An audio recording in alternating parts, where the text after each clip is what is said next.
जीवनामध्ये साधू सेवा त्यांची माझी झालेली मुलाखत जिरीमध्ये स्वामी कीर्तनामध्ये पखवाजाला होते स्वामीजी. आणि जेव्हा मला त्या स्वामीने बोलले पण काही गोष्टी जिरीकरांनी सांगितल्या. ते म्हटले बाबा हे स्वामीजी इतके अधिकारी. म्हटलं किती आहे? म्हटले इथं स्नानाला गेले आणि खांद्यावरचा उपार तलावात विहिरीत टाकलं तर पाटावर बसतो असे बसून आंघोळ करायचे वरती यायचे. 2 नंबर यांनी जर शीर्षासन लावलं. शीर्षासन म्हणजे डोकं खालीन पाय वरती. शीर्षासन लावलं ते शीर्षासन स्वामींचं आड्यापर्यंत जात होतं. स्वामींचं इतकंच नाही तर स्वामी सगळ्या गोष्टीमध्ये निपुण होते. योगाची प्रक्रिया जाणलेली होती. मग त्यावेळेला गॅस नव्हते. स्टोववरती जर चहा उकाळला जसं पाणीवरून पितो ना आपण, उकाळता चहा स्वामी सांशीत पातेले धरून वरून पित होते आणि एक खंतही व्यक्त करत होते. बोलू का?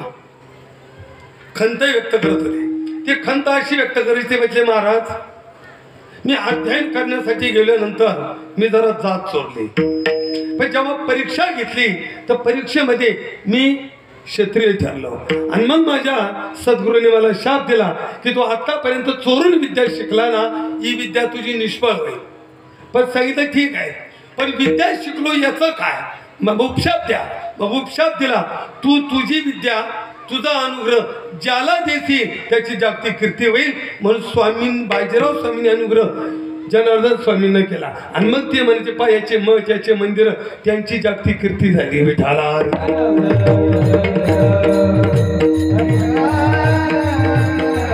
हो. अशा महापुरुषांच्या समाधी उत्सवाची सेवा माझ्या जीवनात घडली. धन्य मी मानिना फुले संचित. माझं संचित भाग्य आहे की महापुरुषांच्या सेवेच्या योगाला. आणि दुसरं माझं असं भाग्य आहे ज्या स्वामींच्या भूमीमध्ये जे महापुरुष राहतात जे स्वामींची सेवा करतात त्यांचंही दास्यत्व सेवा करण्याचं योगाला. तुमची आदाशीचा दास करून ठेवा.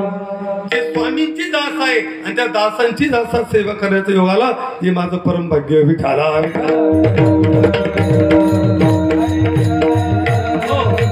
बोलण्यासारखं बरंच इथं बोलत राहतो इथंच थांबू. कारण ही भूमी अशी आहे.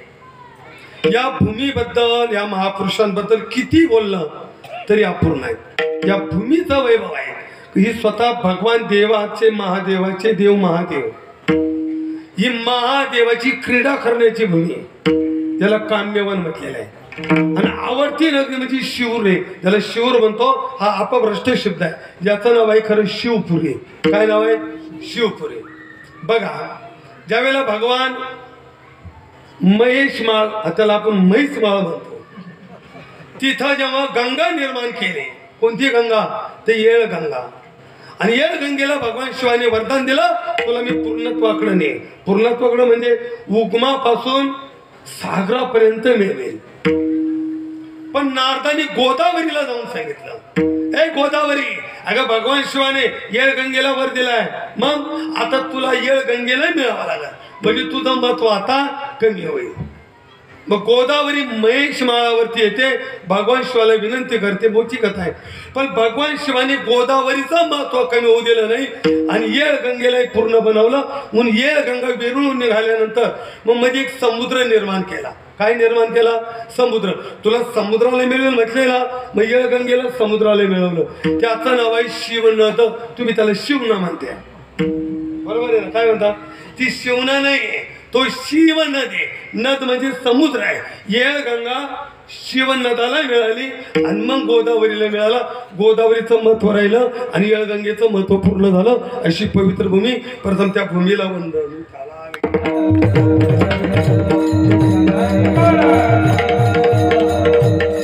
एकच तास बाकी. 1 तासामध्ये जिथपर्यंत पोहोचू तिथपर्यंत पोहोचवण्याचा प्रयत्न जलद गतीने करू.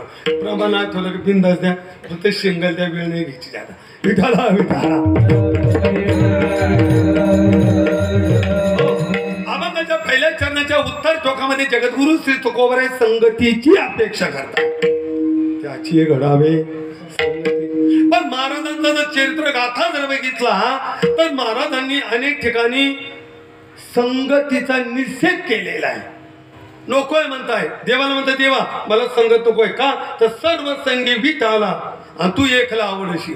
मी ज्यांच्या संगतीत गेलो ना त्या संगतीचा मला वीट आलाय. म्हणून तू फक्त एकटा आवडतो, मला कुणाची संगत नव्हतो. का नको तर तू बऱ्या माहितात माणसं रंग बदलवतात, सगळेच बदलवतात. अनेक बुद्धीचे तरंग क्षणोक्षणा पालचे रंग आणि धरू जाता संग तो रंग बदलतात. आपलाही बदलतो ना. मला एक सांगा, आता जसा चेहरा आहे झोपेतून उठल्यावर तसा चेहरा असतो का? बर, स्नान झाल्यावर चेहरा बदलला, गंध लावल्यावर चेहरा, देवपूजेला बसल्यावर चेहरा, आणि देवपूजा झाली लवकर का चहा चेहरा बदलला का नाही सांगा मला. अनेक बुद्धीचे तरंग आणि क्षणोक्षणा पालते रंग. म्हणून ज्यांच्या संगतीत गेलो ती संगत मला बाधक ठरली आणि ती तुकोबरे अभंगात त्याची घडावे संगती असं का म्हणतात तर फक्त आपल्याला त्याची घडावे संगती या टोकाशी बोलण्याचा प्रयत्न विठाला.